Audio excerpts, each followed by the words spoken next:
Okay, it's time to reveal your Premier League Defender of the Season. There's a lot of nominees for this award, but Barnes, who stands out for you? Well, I think there's quite a few real contenders for this one. It's quite a tough one for me to choose.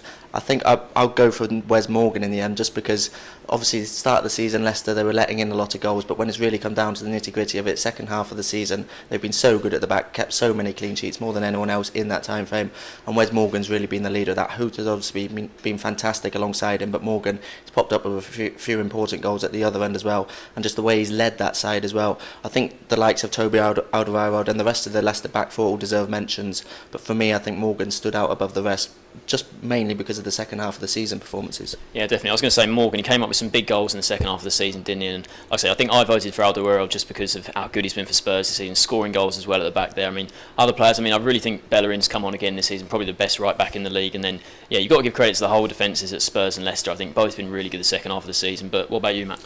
Yeah, it's a tough category, isn't it? You mentioned Alderweireld. I think did how much they pay for him? About 10 million, was it? Obviously he was at Southampton last season. He's come in and done fantastically, and Hoof and Morgan, like you mentioned, I think Hoof as well when he was at Chelsea, he was never really in the team, was he? He was in and out, and obviously he's come back and won the Premier League. And I've got to mention Chris Smalling as well, though, not just obviously being a United follower, but Chris Smalling's had a fantastic season. He's come on leaps and bounds. When he was at Fulham, obviously he was playing non-league football for a lot of that time, and I think on the ball he's improved, but he's big in the air, he's very strong, and he's had a lot of good games for United this season when other players haven't. But you mentioned Cresswell as well, might not be going to the Euros, and for me, Shaw might be injured. You're looking at Baines out of form. If he's not going to the Euros as England's left back, then Danny Rose as well. Obviously, he was in there as well, and a lot of good players in there. But Leicester and Spurs, I think you have to favour their defence because they've obviously been the best two teams in the league this season. So. Yeah, I was just about to say, two English left backs there, Cresswell and Rose. Both of those not really that experienced at international level. For me, Cresswell, I'm a massive fan of him because Ipswich Town fan. He came from us. But which one of those two would you say might push their way into the England reckoning? Rose seems to be there at the moment, Barnes. Yeah, definitely Danny Rose for me. Out of those two, I think he made his debut not too long ago, and I would probably put him as the first choice left back now going into the Euros, because he's had such a good season, even towards the closing stages of the campaign when Tottenham have been faltering a little bit with a few draws here and there. He's been really good at going forward. He's such a good fullback going forward, and he puts a lot of good crosses into the box. Defensively, as we say with so many fullbacks nowadays, he can probably improve a bit, but for me, Rose would be my first choice at Euro 2016. He deserves to be in this category, as do the rest of the Tottenham back four. We haven't got Jan Vertonghen there, but I think the partnership he's done with his compatriot Alderweireld has been fantastic for them, and obviously, as I mentioned earlier, the best defensive record in the league this season. So all the Tottenham players there, and the Leicester ones as well, people like Christian Fuchs, who has been a bit of an unsung hero, Danny Simpson on the other side, they've all contributed a lot, especially as I mentioned in the second half of the season when they've been so good at the back. So I think they certainly all deserve to be there.